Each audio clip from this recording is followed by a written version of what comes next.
10 de la noche y es la hora de opinar. Hoy, junto con Javier Tello, retomaré la plática que iniciamos ayer sobre la cara liberal de Estados Unidos, también presente en las pasadas elecciones presidenciales, que esperemos resista la embestida de Donald Trump. Luego voy a platicar con Jorge Hernández Tinajero sobre la legalización de la marihuana medicinal aquí en México. Y finalmente pasaremos al tema que estamos debatiendo a lo largo de esta semana. ¿Qué decir de las declaraciones del general Cienfuegos, el secretario de la Defensa Nacional, sobre el papel de las Fuerzas Armadas en la lucha contra el crimen organizado? Quédese aquí en Foro TV, que ya comenzó la hora de opinar.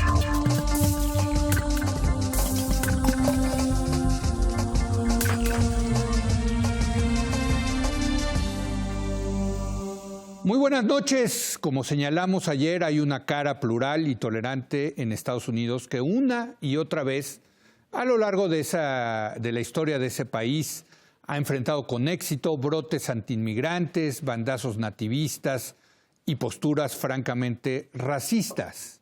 Se trata de una cara liberal que es fundamental para contener y minimizar el daño que pueda hacer en el corto plazo una presidencia de Donald Trump, además de ofrecer en el mediano plazo una alternativa electoral al trumpismo. Ayer iniciamos una discusión de esta cara liberal que hoy retomamos. Javier Tello, muy buenas noches. Buenas noches. Y lo que decíamos ayer, ¿quiénes son los posibles contrapesos liberales de Donald Trump, no? Sí, y hablamos de tres. Sí. Hablamos de la sociedad civil organizada, sus distintos grupos. Si bien obviamente hay grupos que estarán a favor de Trump, muchos estarán en contra de Trump, incluyendo grupos migrantes, afroamericanos, etcétera, etcétera. Sí. Hablamos también de estados demócratas como California, como Nueva York, y ciudades, grandes ciudades americanas que son también poderosas, como Chicago, como Filadelfia, como Nueva York, como Los Ángeles, etcétera. San Francisco, etcétera. Y yo decía también, obviamente, que el único capaz de ofrecer un verdadero liderazgo nacional es el Partido Demócrata. Claro. Qué bueno que no esté solo y que está acompañado tanto de la sociedad civil como de estados, pero creo que es el único capaz de genuinamente ofrecer tanto liderazgo nacional como una alternativa, no solamente resistir, sino atacar, una alternativa electoral. Pero creo que hay dos o tres más que yo mencionaría. Sí. Medios. Los medios tradicionales, por más que parte de lo que explica el triunfo de Trump tiene que ver que ya no tienen el peso que tuvieron en el pasado, que tiene que ver con redes sociales, que le dan la vuelta a los medios, que tienen que ver con gente que se encierra en su propio medio de elección y que no escucha a los medios nacionales. Por más que todo eso es cierto, creo que los medios tienen que dar una importante batalla. ¿Y en cuál trinchera la tienen que dar? En este tema de la verdad y de los hechos. Sí. O sea, creo que no hay que darnos por vencido frente a un presidente que está dispuesto a mentir o a cambiar de postura con una ligereza aterradora. Miente con tal impunidad. Lo hace desde luego, es muy claro su estilo de comunicación a través del Twitter, ¿no? Que le permite precisamente mentir con toda impunidad. Y con el mensaje que siempre anda remarcando, no le hagan caso a los medios tradicionales porque esos son los que distorsionan la realidad. Tan manipulados, tan comprados, son parte de la mafia del poder. Bueno, por cierto, sacó la revista Economist una gráfica fantástica en donde puedes ver que entre más probabilidad tengas de creerte teorías de la conspiración, más probabilidad tenías de votar por Donald Trump. Ahí te va un dato todavía más aterrador. Sí. El principal indicador para saber quién iba a votar por Trump era una persona que pensaba que era musulmán y que no había nacido en Estados Unidos, ¿no? Ese era tu principal, o sea, ¿no? Eso te dice el perfil. Que Obama. Exacto, que Obama. Que el presidente Obama. El presidente Obama era un musulmán y que no había nacido en Estados Unidos, ¿no? O sea, una mentira vil. Bueno, ¿no? y una absurda, totalmente fuera de lo que se puede hablar de la verdad, o sea, otra vez. Entonces, creo que los medios de comunicación, todos, nuevos, viejos, todos, tiene que haber ahí una discusión, un debate, una pelea por la verdad.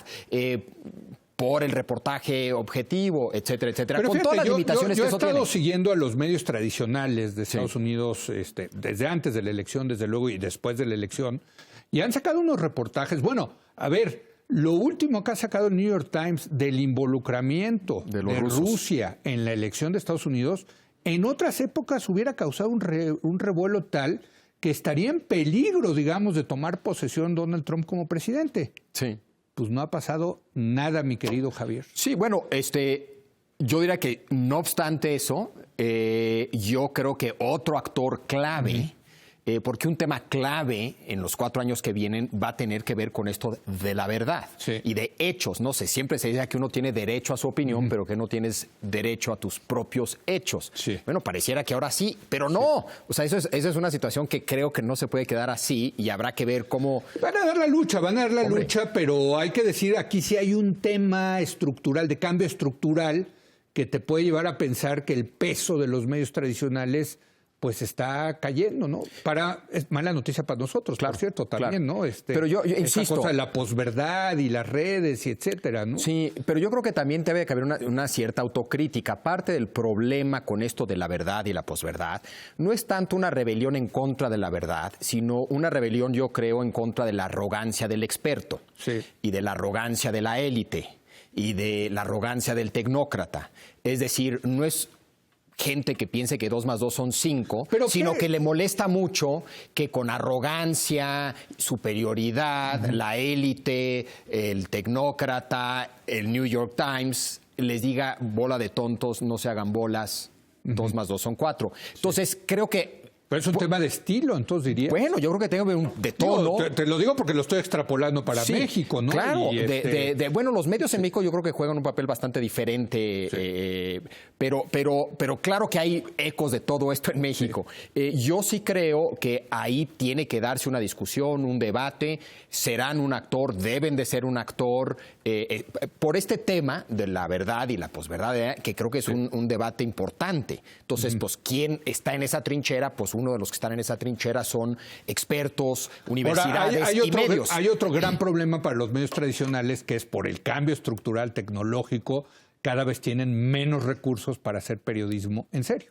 O sea, periodismo, digamos, con los cánones tradicionales del periodismo. Claro. ¿Quién le está ganando la batalla? Pues los medios que hacen periodismo con 3 pesos y que están llenos de más de opiniones que de hechos, ¿no? Claro, sí, yo creo que eso aplica más para contextos como el nuestro. Creo que la BBC, El País, el New York Times, el Washington Post siempre tendrán los suficientes recursos. A ver, el Washington para hacer Post estaba quebrado y lo salvó Jeff Bezos de Amazon por un capricho personal de Jeff Bezos, ¿no? O sea, en realidad... el New York Times también llegó a tener problemas de liquidez importantes, tuvo que entrar Carlos Slim a salvarlo de alguna manera financieramente. O sea, no está fácil. La BBC es un órgano del Estado británico, digamos, claro. es otra cosa. Pero no hay que rechazar la idea de que Trump, por ejemplo, vaya a quitar NPR y PBS, o sea, los canales públicos, son capaces. De acuerdo, aunque sospecho... Son muy objetivos. Aunque sospecho que buena parte del dinero que utilizan los canales públicos para financiarse es dinero de donaciones. Sí. No sé cuánto dinero reciban del gobierno federal. Pues alguna, pero o sea, sí les podría dar un golpe, digamos. Sí, o sea, es un modelo muy distinto a la BBC. Sí. Pero de lo que estamos hablando claramente es de modelo de negocio. Es decir, yo no creo que el valor que tiene el periodismo de investigación ya no lo tenga. Lo sigue teniendo y la pregunta es cómo se va a financiar, cómo lo podemos financiar. Igual hay que cambiar el modelo de negocio, pero no hay la menor duda. Acabas de mencionar esta investigación que creo que es importantísima, por más que no esté teniendo el impacto que uno pensaría. Yo creo que es fundamental que se siga haciendo ese periodismo, pero no estamos yendo en el tema del periodismo. No, y hay que tratar ese tema, por totalmente, cierto, porque está muy interesante. No, lo que está haciendo Rusia para influir en otras naciones utilizando a la democracia, en fin, es otro tema fascinante. Recordemos que si alguien espía a todo mundo, incluyendo a sus aliados, es Estados Unidos. Pero no sé qué tanto lo utilizan políticamente, pero en fin. ¿Por qué lo hacen? ¿Por qué lo hacen? Pues sí, digo, no ¿Por sé. qué lo hacen? Está bien. Espía a todo mundo, incluyendo a sus aliados, es Estados Unidos. Pero no sé qué tanto lo utilizan políticamente, pero en fin. ¿Por qué lo hacen? ¿Por qué lo hacen? Pues sí, digo, no sé. ¿Por qué lo hacen? Está bien. No, estoy de acuerdo. Yo tampoco voy a defender a Estados Unidos. Si alguien es espiado, incluyendo a Obama, bajo el control de Obama, es Estados Unidos. Pero en fin, otro grupo que creo que es importante es el 1%. el 1% que apoyó a Hillary Clinton, que votó por Hillary Clinton. Y creo que ese 1%... O sea, las élites liberales, vamos a ponerlo así. Las élites económicas y yo te diría artísticas que están en ese 1%. Sí, ¿no? Y intelectuales, porque en Estados Unidos Krugman está en el 1%. Y, en fin, es un grupo amplio que claramente apoyaba a Hillary Clinton y que claramente está consciente de muchos de los problemas incluso que tenía Hillary Clinton. Y creo que ahí hay un liderazgo también importante en cuanto en qué trincheras. En la trinchera de las ideas, en el caso de alguien como Krugman, en la trinchera del cabildeo, en el caso de empresarios importantes que apoyaron a Hillary. Y aunque ya le fueron a besar el anillo al Papa, viste que todos los de Silicon Valley, que es un grupo empresarial tremendamente liberal, ¿no? Aunque también que apoyaba a Hillary Clinton, que le chocaba a Donald Trump, ayer besándole el anillo al señor Trump en la Torre Trump en Nueva York. Uno que otro, también un mundo muy de Mavericks. Sí. Y había uno que otro que también apoyó a Trump porque tienen el perfil de Maverick y les gustaba esa idea de alguien que venía de fuera a agitar las cosas. Pero creo que ahí hay otro liderazgo. Y luego creo que hay una serie... Pero esos, primero que nada, van a defender su negocio, ¿estás de acuerdo, no? Lo que pasa es que puedes defender tu negocio y defender posturas que son anti-Trump. Warren Buffett lo ha hecho toda su vida, o por lo menos los últimos 20 años, con este argumento de que tenemos un problema de distribución y precisamente bajo el argumento que una mejor distribución de la riqueza en Estados Unidos sería bueno para el negocio. Entonces, otra vez, lo que se trata, y por eso pongo la trinchera de las ideas, de lo que se trata, no solamente este 1%, sino que todo el campo liberal tenga ese tipo de debates de qué alternativa hay, por qué son importantes ciertos temas, etcétera. Pero lo que decías de los medios, lo que decías de besarle la mano, etcétera, yo haría dos señalamientos. Yo creo que es fundamental que la lucha sea una lucha que encarne los valores liberales. El empezar a decir que no es legítimo, el empezar a decir que llego ahí con trampas, el rehusarte a besarle la mano, entre comillas, todo eso creo que no necesariamente es la mejor manera de enfrentarte a Trump. Es una manera de polarizar, es una manera de dar por perdido la posibilidad de convencer a gente que votó por Trump que igual se equivocaron. En fin, creo que la estrategia debe ser una estrategia que encarne los valores de la empatía. Entender que mucha gente votó por Trump por buenas razones. Entender que no son todos racistas, es decir, evitar precisamente el discurso de que son una bola de, como dijo Hillary Clinton, una canasta de deplorables. Yo creo que ese discurso... Sí, ese es terrible. Ahora, ¿no? yo me quedé pensando porque alguien que ejerce de verdad influencia en Estados Unidos, bueno, en todas las sociedades, pero en Estados Unidos son los medios de comunicación. Televisión, cine, ¿no? La maquinaria de Hollywood, digamos, vamos a ponerla así, que desde luego, y es una gran discusión, ¿qué tanto los contenidos de los programas de Hollywood, reflejan los valores de esa época o se adelantan o tienen valores diferentes? Hemos visto, por ejemplo, en los últimos años crecer los programas de televisión, las series, las películas, pues que abonan a un mundo de mayor tolerancia, de mayor apertura, ¿no? Con los grupos minoritarios, con los inmigrantes, etcétera, ¿no? Sí. ¿Qué tanto crees que vaya a cambiar eso en la época de Trump? Mira, yo creo que la relación entre los contenidos de películas y series y programas de televisión y lo que ocurre en el mundo real es sumamente compleja. Yo creo que ellos se deben dedicar a hacer buen cine, buenos programas de televisión, buenas series. Pero también transmiten valores, ¿no? Bueno, pero... O sea, por ejemplo, empezaste a ver, cuando nosotros estudiamos en Estados Unidos, no había shows de homosexuales. Sí. De repente salió Will and Grace, ¿no? Sí. Que creo que cambió, ¿no? La manera de empezar a ver al grupo homosexual. Yo creo que sí. O sea, esas cosas, Harvey Milk cambió. Por ejemplo, déjame... Sí, claro, Milk, y hay la película de Milk, por cierto, pero cada vez ves más, por ejemplo, parejas interraciales en las series de televisión estadounidenses. A mí me parece fantástico, cosa que antes no se veía. ¿Sí me entiendes? Esas cosas van influyendo, van permeando en la sociedad. Yo no creo que... Porque incluso el gobierno mexicano ha coqueteado con esa idea de que si mañana pones en una película a un mexicano de héroe, la imagen de México va a cambiar. No. Tiene que ser... A un mexicano de héroe, la imagen de México va a cambiar. No.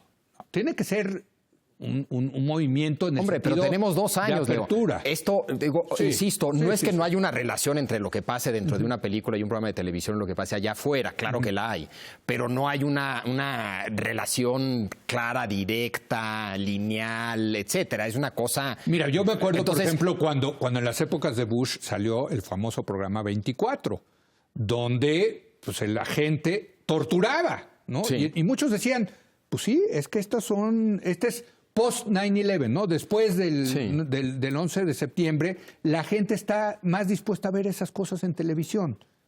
Ahí lo dejo. Sí, yo no Porque creo. yo creo que, creo que otro posible contrapeso liberal es los contenidos, porque más que los noticieros y eso, luego influyen más ese tipo de contenidos. Sí, yo no creo que puedas tener una estrategia viable. No.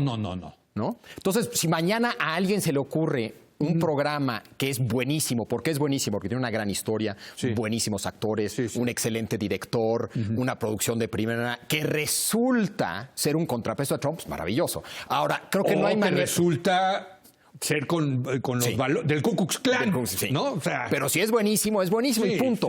Ahora, creo que no puedes tú, como estrategia, pensar que puedes influir. No. Pero los liberales que están ahí adentro de... Porque Hollywood es bastante liberal, ¿no? Podremos decir, o no. Mucho más... O sea, de eso se quejan los conservadores en Estados Unidos. Mira, yo creo que Hollywood es liberal, es una máquina liberal. Y sí es cierto que si ves, no es cierto. La mayoría de los directores y de los actores apoyan más al Partido Demócrata que a los republicanos. Yo no estoy tan seguro y podemos empezar a hacer la lista. Sí. Lo que pasa es que los que son conservadores no son muy protagónicos y... 1. Y 2, el Partido Republicano nunca ha tenido esa debilidad por los famosos de Hollywood que la tuvo el Partido Demócrata, que les gustaba codearse. Entonces los tenemos más presentes. Pero si ahorita hacemos la lista, desde Clint Eastwood a Duvall, hay mucha gente muy conservadora ahí metida. Yo sí creo que son predominantemente liberales, pero en fin. Y yo te diría, si ahorita vemos muchos de los programas exitosos, yo no creo que sea fácil decir que hay un sesgo liberal en las miniseries. ¿Cómo no? Uy, bueno, pero en fin, es discusión de otra. Ya se nos está acabando el tiempo. ¿Qué podemos concluir? ¿Hay otro grupo que tienes ahí? No, yo lo que sí diría es que es muy útil comparar Nixon con Trump.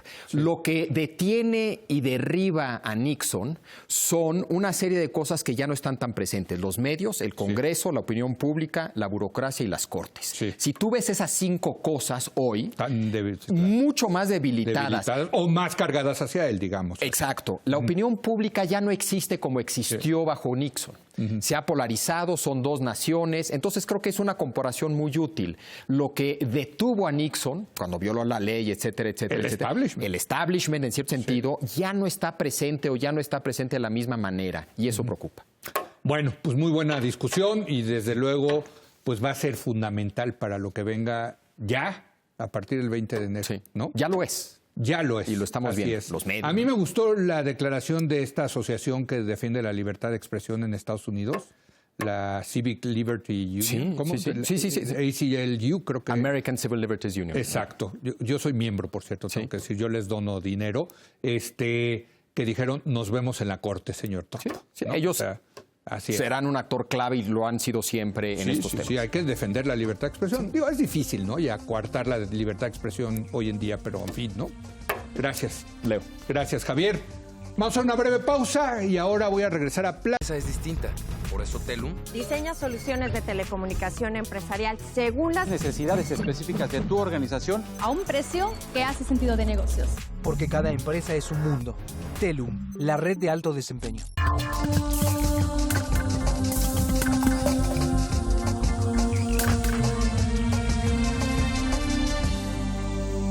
Este martes la Cámara de Senadores aprobó el uso medicinal y científico en la marihuana.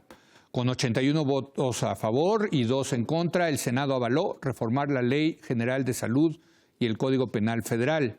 El dictamen aprobado establece que la Secretaría de Salud deberá diseñar y ejecutar políticas públicas que regulen el uso medicinal de los derivados farmacológicos de la cannabis sativa, índica y americana o marihuana. Ahora le toca a la Cámara de Diputados analizar el tema y, en su caso, aprobar el dictamen que le entregue el Senado. Y para platicar de la legalización de la marihuana medicinal nos acompaña Jorge Hernández Tinajero. Él es experto en este tema. Jorge, ¿cómo estás? ¿Qué tal, Leo? Gracias, buenas noches. ¿Estás satisfecho? Sí y no.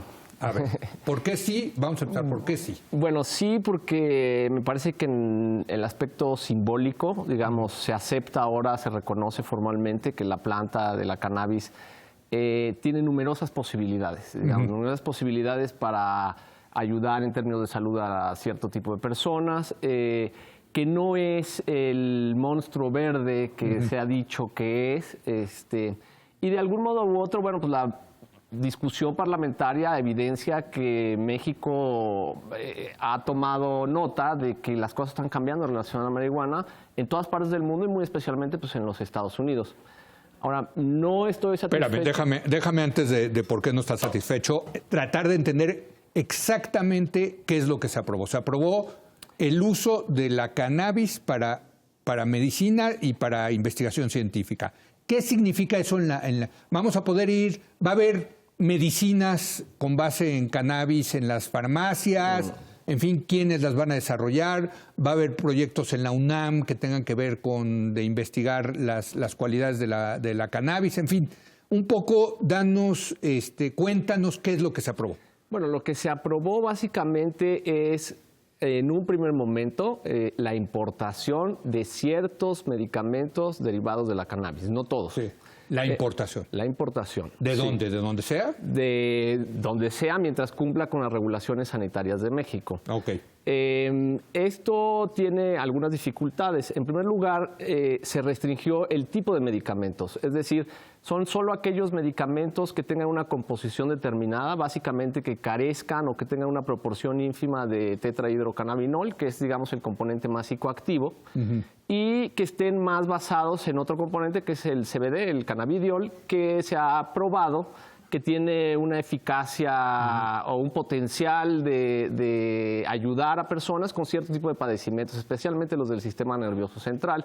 Hay casos famosos en nuestro país, como el de la niña Grace. Claro. Es decir, en los que se ha probado que, digamos, el medicamento como tal les ha funcionado muy bien y que, de acuerdo a su derecho a la salud, pues tendrían la posibilidad de acceder a este tipo de medicamentos que sin duda les mejoran la calidad de vida. Ahora, por ejemplo, los pacientes entiendo que pacientes que tienen cáncer se les recomienda muchas veces la marihuana, pero por el tipo, esta otra dimensión psicoactiva, más que la otra parte curativa, digamos. Exactamente, ¿no? Porque digamos, el THC es un excelente agente antiemético, lo cual, por ejemplo, en pacientes con cáncer que están en quimioterapia, que tienen muchas náuseas, y eso les impide comer, la marihuana se los quita muy rápidamente esa náusea, les da hambre, les permite comer y enfrentar el tratamiento de mejor manera, pero eso no se permitió. ¿Eso no se permitió? No se permitió. Bueno, entonces es que no es para uso medicinal, es para un cierto de uso medicinal. Es para un cierto tipo. Y digamos, eso va abonando a lo que dije en un primer momento de por qué no estamos satisfechos, ¿no? Básicamente, pues, el Senado se aprobó el derecho de decidir qué tipo de medicina es la que no funciona y la que sí funciona, lo cual me parece ilógico, ¿no? Eso yo creo que pertenece más a la ciencia médica. La ciencia médica no debe estar constreñida por este tipo de decisiones. Ni menos por los senadores, ¿eh? Así es, exactamente. En segundo lugar, no hay una previsión real, es decir, un reglamento real o las condiciones concretas sobre cómo esos medicamentos se podrían producir en México. La investigación, de hecho, estaba permitida. Lo que pasa es que los trámites son tan imposibles que nadie ha podido hacerlos. La UNAM misma lleva años estudiando cannabinoides, pero con cannabinoides sintéticos porque nunca han podido producirla. Entonces, dijeron que se va a permitir cuando ya estaba permitido, pero no dicen cuáles son las nuevas reglas todavía. Bueno. Pero entonces, ¿qué se ganó, Dios mío? Por otro lado, se dice que solamente la producción tendrá que estar de acuerdo a una estricta regulación sanitaria, que tampoco conocemos. A ver, pero producción ahí de marihuana para hacer medicina bajo los lineamientos que se establecieron. A ver, mientras tanto importamos. Se permite la importación de ciertos medicamentos, nada más con el agente activo, digamos, el cannabinol. El otro no está permitido. Y la producción nacional está detenida, está suspendida, quedó en un limbo. Así es. Entonces, ¿A quién beneficia esto? Bueno, pues a empresas en el extranjero, pero además en términos y de... al crimen organizado, Bueno, hombre. por supuesto, esa es la parte que ni siquiera tocaron. Sí, claro. Digamos que sacaron del dictamen No, pero originalmente, incluso ¿no? te digo, para un paciente de cáncer que quiera fumarse un cigarro de marihuana No porque tiene es bueno posibilidad. para la salud, va a tener que recurrir al mercado ilegal. Así es, como así ha sido y seguirá sucediendo mientras los legisladores no se den cuenta o realmente encaren el tema de manera seria, frontal, racional. Es decir, por ejemplo, la propuesta original del presidente, que era una suerte de sí, pero no, los legisladores lo que hicieron fue decir, bueno, dejemos de fuera el sí y veamos cómo es el no. ¿No? Eso es lo que sucedió. O sea, si de por sí venía blandengue, descafeinada, la propuesta del presidente Peña Nieto, estos le dejaron un vaso de agua, o sea, le quitaron... Le quitaron muchas cosas y lo peor de todo es que, desde mi punto de vista, en términos de estas regulaciones nuevas que debería de haber para ver cómo se produce y eso, pues tienen la sartén por el mango para detenerlo todo el tiempo que quieran. Entonces, no hay reglas claras en ese sentido. De hecho, o sea, para muchísimos pacientes no están en posibilidades de pagar medicamentos importados que pueden costar $600, $700 al mes, y por lo tanto, digamos, se dejó de lado y el reclamo de muchas familias, pacientes era, permítanos cultivar, como la Suprema Corte ya estableció que es posible. Bueno, esa parte la ignoraron por completo la descriminalización de la posesión, con lo cual allá hay un problema social importante que venía en la propuesta. No, tampoco va a haber la descriminalización. No. ¿Y entonces por qué el senador Gil lo anda presumiendo? No, el senador Gil, la verdad es que creo que lo que dijo es que, digamos, se había dado un primer paso hacia una regulación de marihuana y tal, pero la verdad es que es tan limitada que el impacto social positivo que tendría que tener esta regulación, pues yo dudo mucho que se vea ni en el corto ni en el medio plazo con una regulación como la que está ahora, ¿no? Me quedo con la impresión de que es como, que se les resbaló el bulto, ¿no? A los senadores. A ver, vamos, porque esto es importante que la gente lo entienda. Toda esta cuestión legislativa viene a raíz de una sentencia de la Suprema Corte de Justicia. Viene de varias partes. Viene en parte por la decisión presidencial de organizar unos foros de marihuana en los que hubo conclusiones muy concretas. Claro, pero a partir del además, amparo de SMART, ¿no? Ya estaba el amparo de SMART desde antes en trámite. El asunto es que esto lo aceleró, en efecto, y una de las fallas, o bueno, de las cosas que yo señalo como más negativas de todo este proceso, es que los legisladores abiertamente ignoraron el fallo de la Corte. Es decir, que es un fallo que tiene que ver con los derechos de las personas, que es un fallo de la Suprema Corte de Justicia de la Nación y que debía haberse atendido para atender un problema social que es real, que es el que la política actual o la legislación confunde al usuario con el traficante y en esa medida se ceba más en el usuario y deja ir a los peces gordos y se ceba en aquellos que realmente no son delincuentes. Curiosamente tenemos derecho a consumir marihuana pero no hay una vía legal para hacerlo. Para ejercer ese derecho uno tiene que cometer algún tipo de delito. Claro. Entonces, la ley lo que prefiere ver, o el ejercicio de la justicia, lo que prefiere ver es primero ese delito antes que el derecho. Y eso es lo que los legisladores debieron de haber, digamos, solucionado esa contradicción, ¿no? Y realmente fue indignante el hecho que dijeran, eso no lo vamos a discutir. Tengo la impresión, Jorge, que como que hubo una ola donde los que estamos a favor de la legalización y regulación de la cannabis, insisto, siempre lo diré, como una manera de combatir, como una política pública que quizás sea más eficaz para combatir el consumo y la adicción, a diferencia de la prohibición que ha demostrado que no funciona, ¿no? O sea, en eso estamos de acuerdo, ¿no? Todos los que pensamos así, hubo una ola favorable que acabó en este fallo de la Corte, pero desde entonces, Jorge, tengo la impresión de que hay una reacción conservadora. Absolutamente. Dentro del gobierno del Peña Nieto, porque entiendo que muchos han ido a pedir permisos a la COFEPRIS. Tenemos más de 260 amparos interpuestos que están absolutamente detenidos. Exacto. La COFEPRIS siendo una institución del Ejecutivo, ¿eh? El único amparo que al parecer ha caminado un poco es uno que pide exactamente lo contrario, que es decir, que dice, no es un... Entonces hay evidente... A ese sí le dieron trámite. A ese sí le dieron trámite. Entonces yo creo que aquí, en efecto, hay poderes fácticos o hay poderes que están en contra de cierto tipo de decisiones y que han hecho todo lo posible por entorpecer una regulación que yo creo que se debería entender. Va a suceder con, sin y a pesar de nosotros. Claro. Es decir, Bueno, esto eso es ya no parte lo hemos de una- tratado, claro, ¿no? Esto ya es parte de una tendencia. Entonces yo creo que si hay un error estratégico en términos de cómo se manejó el asunto legislativamente.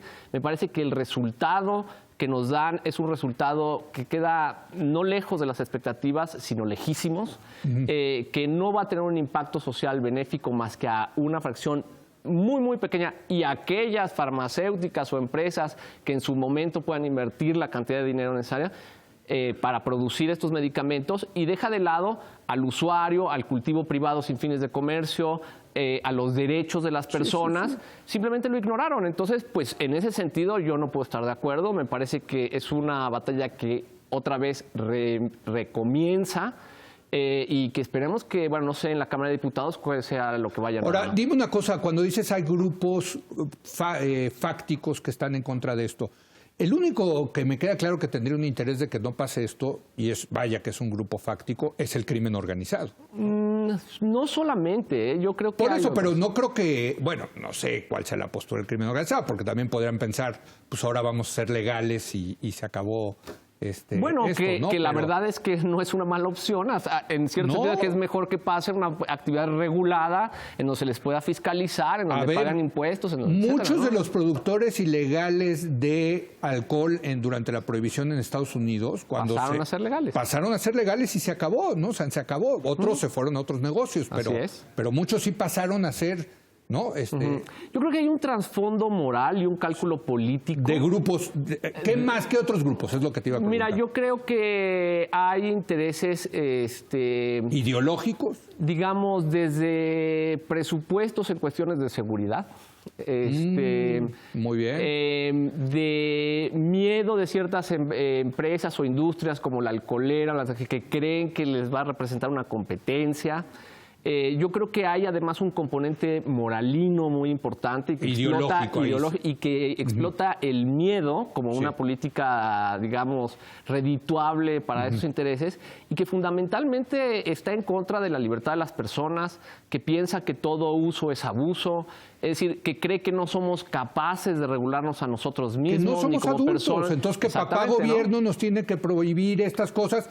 Ya parece que no los puede prohibir. Bueno, Digo, eso es lo que los gringos ya entendieron, ¿no? Y de hecho y por eso están legalizando, hombre. De hecho, el dictamen original se pasó del periodo extraordinario hacia este periodo cuando los legisladores se toparon con el reclamo concreto del movimiento que está detrás de la regulación de la cannabis, de que no podían dejar de fuera los derechos y la Suprema Corte, ¿no? Entonces, cuando de plano no pudieron decir que no a eso, dijeron, entonces suspendemos esto, no lo vamos a hacer, ¿no? Entonces, yo creo que es una mala señal en ese sentido. Sí, pues sí.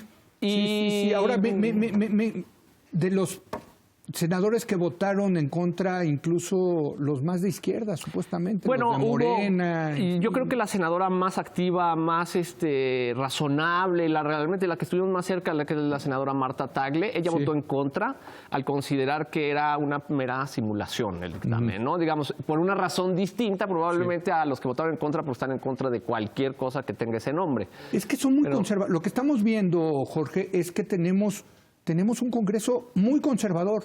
A ver, se quejan de Donald Trump y en el fondo son igual o peores de conservadores, caray. Bueno, eso no lo dije yo, pero yo sí lo digo. lo suscribo. Lo suscribes, qué bueno. En estos temas, ojo, estamos hablando de los temas como el tema de la legalización de las drogas. Y por cierto, es que no han entendido lo que va a significar California, Jorge. Bueno, la legalización de la marihuana recreativa lúdica en un estado que hace frontera con México. Yo creo que hay un doble rasero aquí de ellos, ¿no? Porque muchas veces estos senadores han ido a Europa, han visto cómo en Europa se consume el hashish de manera normal, que no hay ningún problema, y allá sí es permitido, pero nosotros pareciera ser que no podemos hacer eso, que somos unos menores de edad en ese sentido, ¿no? Yo creo que es insultante en ese sentido. Yo he oído ese tipo de argumentos de no estamos preparados. Yo creo que estamos peor preparados para enfrentar el crecimiento del crimen organizado y darle incentivos al crimen organizado. Y por lo tanto me parece que el dictamen en este sentido fue una manera nada más de taparle el ojo al macho, de decir esto ya lo sacamos, ya no es nuestra responsabilidad. Sin embargo, también creo que en nuestra sociedad la presencia de la marihuana es cotidiana, ha estado ahí históricamente, y los que se han quedado atrás es la clase política, no la sociedad. Yo creo que la sociedad, la discusión dentro de la sociedad, lo que sucede dentro de la sociedad, lo que está pasando, pues está mucho más adelante de lo que nuestras autoridades están respondiendo, ¿no? Me recuerda, creo que era la novela de Stendhal de Rojo y Negro, que decía que los jacobinos que se pasaban insultando a la iglesia en el Congreso, en la Asamblea Nacional, salían corriendo después a persinarse a la misa, y a confesarse a la iglesia, ¿no? O sea, sí, hay una suerte de doble rasero. Sí, y lamentablemente se perdió en ese sentido una oportunidad y al mismo tiempo la puerta se mantuvo abierta. Sí. Entonces, afortunadamente, una de las cosas que cambió en el dictamen es que querían pasar el uso no médico de la marihuana de un régimen administrativo como está ahora a uno penal. No, bueno. Con lo cual, no solamente contradecían lo que han dicho todo el tiempo, que es no hay que criminalizar al usuario, que es a lo que se negaron a discutir, pero ese era un movimiento que estaba pensado para para desestimar el fallo de la Suprema Corte, porque el fallo de la Suprema Corte es sobre un procedimiento administrativo de una medida. Entonces, hubo intentos por ese lado, logramos hasta cierto punto frenarlos. Digamos que en ese caso fue un empate, pero realmente el avance como tal yo no lo veo. Fundamentalmente que veamos un beneficio público como debería de existir una regulación de marihuana, ¿no? Pues hay que seguir dando la batalla. Pues sí, no a favor de la marihuana, a favor de un cambio en las políticas públicas. Yo diría que a favor del respeto de las decisiones de la gente, mientras no afecte a terceros, así es. Decir, de las libertades y de las garantías. Yo creo que eso está en juego. Se ha muerto por un sobreconsumo de marihuana hasta hoy en día. En cambio del alcohol, que es legal, ¿mueren cuántos? No, pues, es que cada sustancia es distinta, cada sistema regulatorio debería ser distinto. Sí. Y lamentablemente lo que estamos haciendo es evadir esa responsabilidad del Estado de regular una sustancia que está.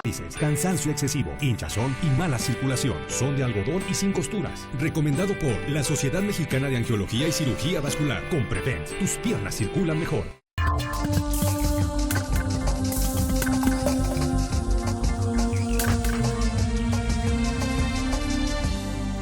Estamos de regreso y pasamos ahora a debatir el tema de la semana. ¿Qué decir de las declaraciones del general Cienfuegos sobre el papel de las Fuerzas Armadas en la lucha contra el crimen organizado? Para debatir el tema nos acompaña dos expertos en la materia. Juan Ibarrola. Juan, ¿cómo estás? Muy buenas noches. Muy buenas noches, Leo. Gracias, con mucho gusto saludarte. Gracias. Y Gerardo Rodríguez Sánchez Lara. Gerardo, ¿cómo estás? Muy buenas noches. Leo, gracias por la invitación, Juan. Gracias, gracias. Bueno, a ver, tú que conoces bien el tema militar, los dos desde luego, ¿no? Pero a ver, tradúzcanos, díganle al público qué trató de decir el general Cienfuegos. Bueno, yo creo que es muy simple. La retórica militar siempre es directa y sencilla. Sí. Nunca es rebuscada, ni mucho menos en función de... No son diplomáticos. Ni políticos. El general Cienfuegos lo que hace es un análisis y un balance de lo que pasa en este país hoy en día, pero no tanto en manera de crítica institucional. No, el general Cienfuegos lo que busca decir es la importancia, uno, de que los acoten como Fuerza Armada permanente. Dos, que es muy importante la responsabilidad de otras instituciones para poder generar condiciones, uno, de tener policías municipales y estatales que hagan la prevención del delito, que es lo que no está pasando, Leo, Gerardo, en este país. Sí. Y esa es la razón por las cuales las Fuerzas Armadas, de ser el último recurso, que esa es la naturaleza de una Fuerza Armada permanente en cualquier parte del mundo, ser el último recurso, pero la nuestra ya se convirtió en el único. Es la única solución que tenemos para enfrentar un fenómeno. Y de lo temporal ya se volvió permanente. Se volvió permanente y tampoco puede ser, que es otra de las reflexiones de Cienfuegos en este sentido. No se puede perder la naturaleza de una Fuerza Armada, ni de soldados, pilotos, ni marinos, ¿no? Se está desvirtuando, dice él. Se está desnaturalizando. Desnaturalizando, y creo que es real. Te pongo ejemplos muy simples. Una sección que iba allí en Tamaulipas, no voy a dar muchos datos, se acerca una señora y le pregunta al comandante de la sección que si traen cura. Y él voltea con el de sanidad, que es el médico, y le dice, a ver, atienda a la señora. Le dice, no me entendió, un sacerdote, porque el sacerdote del pueblo huyó y ustedes como soldados deben de traer un sacerdote. Entonces, fíjate, el soldado pasa a ser policía, sacerdote, maestro, porque también ha sucedido que les dicen que traigan a los maestros, que el ejército debe de tener muchos. Sí, pero no tiene maestros de primaria, no tiene maestros de secundaria. Bueno, qué cosa. Hasta ese efecto hemos llegado, precisamente porque el ejército, la Marina Armada, la Fuerza Aérea, no están solamente enfrentando narcotráfico. Están enfrentando ya delincuentes comunes que traen asoladas a muchos lugares de este país. ¿Coincides, Gerardo? Mira, yo no coincido totalmente con Juan. Creo que sí hubo una crítica institucional muy fuerte, de manera velada, clara, hacia los gobernadores que no están haciendo su trabajo. No hay fuerzas armadas que alcancen para cubrir todas las necesidades de seguridad pública o ahora el debate de seguridad interior. Entonces, ese es el primer punto. Dos, yo sí veo al interior del Consejo de Seguridad Nacional, sí veo un debate y sí veo una confrontación política. A nosotros nos gustan los temas de las teorías de las políticas públicas. Amy Sigard, de la Universidad de Stanford, hizo una teoría del origen y evolución de las agencias de seguridad en Estados Unidos y dijo muy puntualmente, las agencias de seguridad nacional en Estados Unidos como en el mundo autoevolucionan. Ellas se crean sus propias instituciones, las reglas, porque los congresos nacionales no tienen la autoridad, no tienen las capacidades técnicas, humanas, para elaborar los dictámenes, las leyes que van a modificar a las instituciones de seguridad nacional. Entonces, hoy en día hay sobre la mesa dos iniciativas muy fuertes, la del diputado Camacho y la del senador Gil Suart. En ambas, yo lo puedo decir porque desde hace 15 años he analizado cómo surgen estas iniciativas. Sí veo la de Camacho, una carga fuerte de redacción, de doctrina militar. Se ve que le ayudó el ejército a redactarla. La del senador Gil sí se ve una mano más fuerte del CISEN, de la Secretaría de Gobernación. Son dos modelos diferentes de cómo regular el artículo 29 de la Constitución sobre el tema de crear un estado de excepción y suspensión de garantías y también elaborar una doctrina de seguridad interior. ¿Qué significa eso? Es un concepto. Recientemente vengo de Chile y me dicen, ustedes están ya elaborando una nueva doctrina de seguridad interior que nos interesa conocer, porque ya la delincuencia organizada, el terrorismo, otras amenazas están haciendo cada vez más necesario la intervención de Fuerzas Armadas o de otros agentes estatales.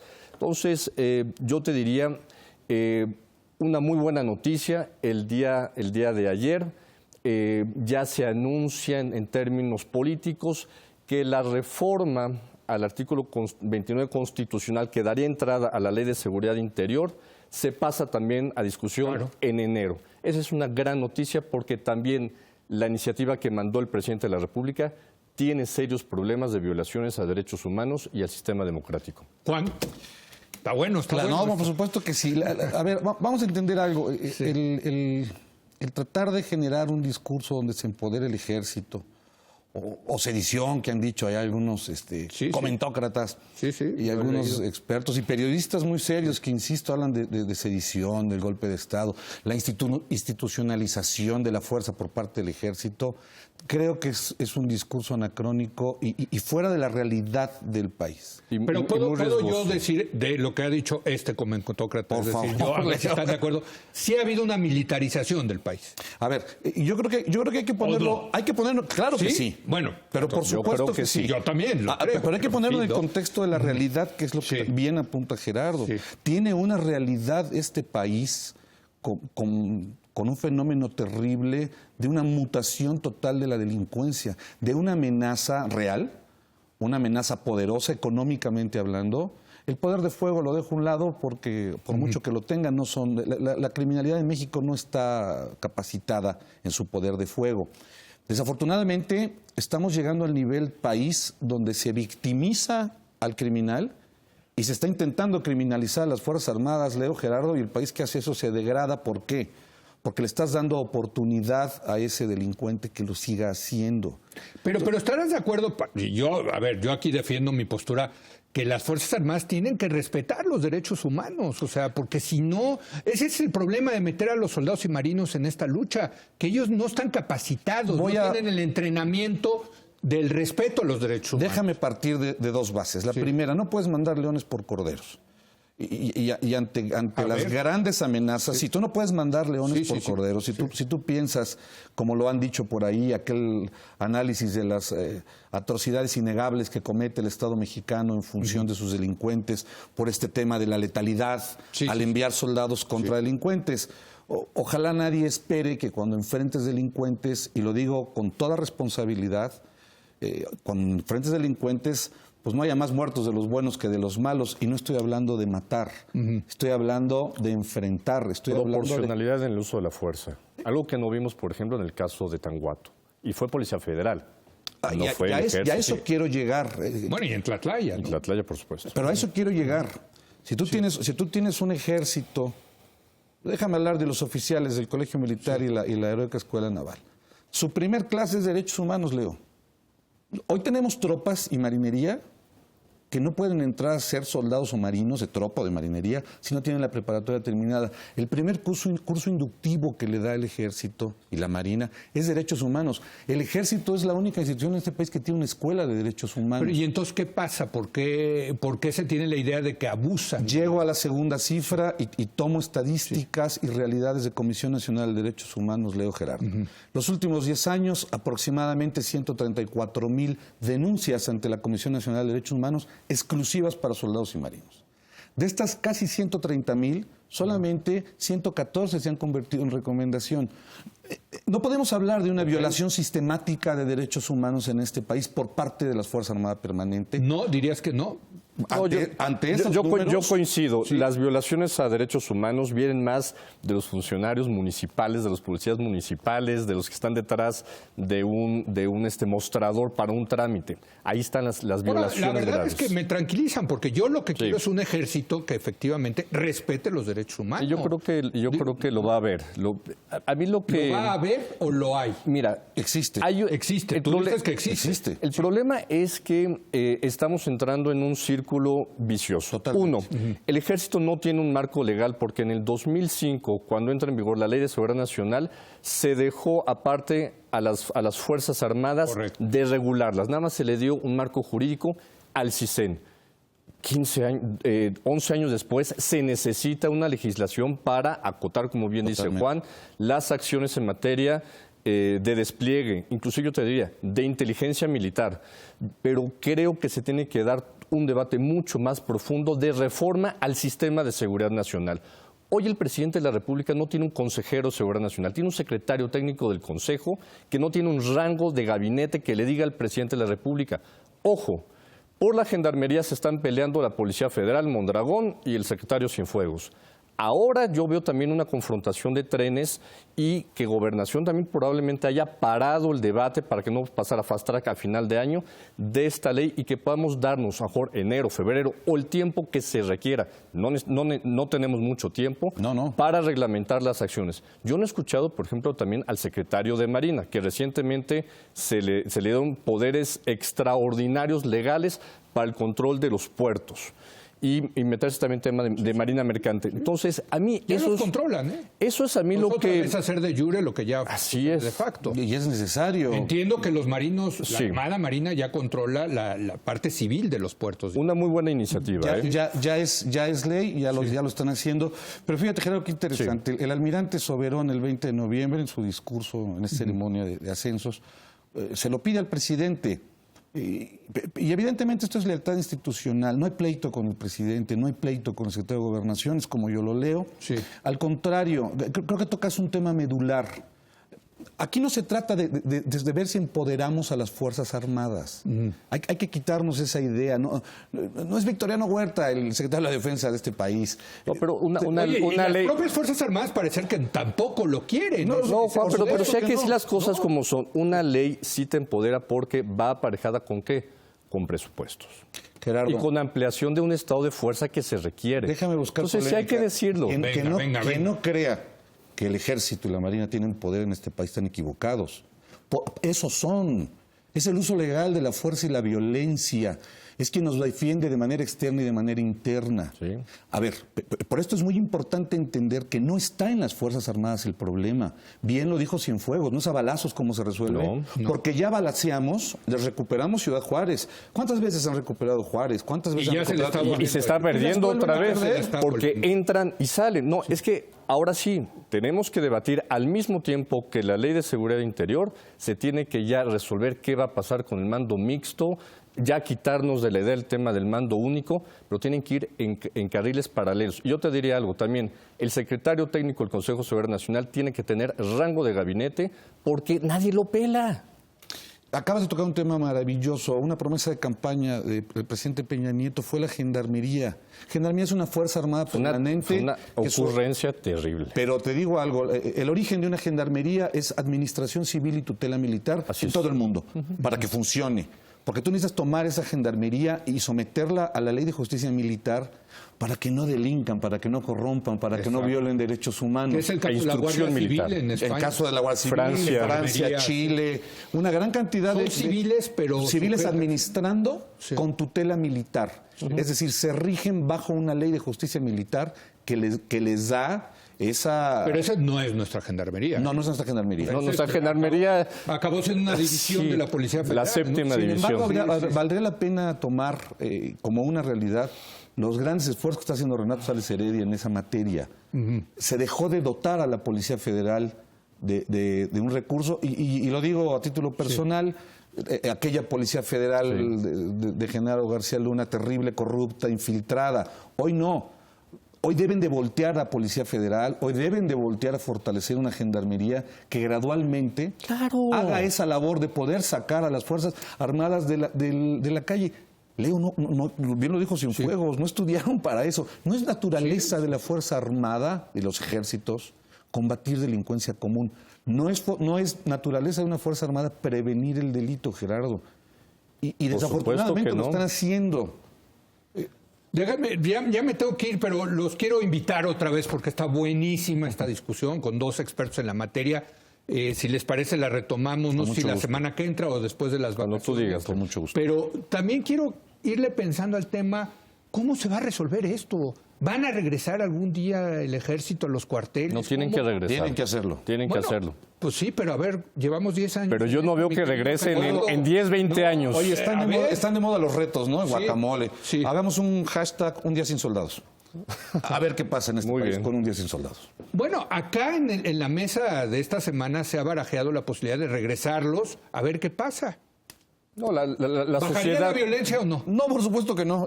Vas a ver, vas a ver qué situación tan terrible se enfrenta. No, es que ya la situación es muy crítica. Tenemos instituciones colapsadas y creo que sí hay que apoyar al secretario. Hace 10 años también estaban colapsadas. No, hace 15 años. No. Por eso las policías. Antes de que lo sacara Calderón del cuartel. Por eso creo que antes de voltear a ver a las Fuerzas Armadas si se empoderan, si hay golpe de Estado, si hay sedición, no, voltemos a ver las instituciones civiles de este país para que hagan su trabajo. Pero esas están hechas pomada, pero también estaban hechas pomadas, Juan, hace 10 años. Totalmente. Y la violencia era menor que hoy. Pero yo creo que el mensaje, Leo, Gerardo, ahora es urgente. El fenómeno delincuencial en este país es terrible, sobre todo porque sabe el delincuente, Leo, Gerardo, que no va a pagar su culpa. Ya le perdieron respeto a las... Hay que atender el mensaje del general secretario, pero sin presiones para el Congreso de la Unión. Bueno, ¿les parece que convocamos esta mesa de nuevo? Gracias, Juan. Gracias Gerardo, por venir. Gracias a usted por habernos acompañado. Yo lo espero mañana, viernes, en nuestra edición de fin de semana.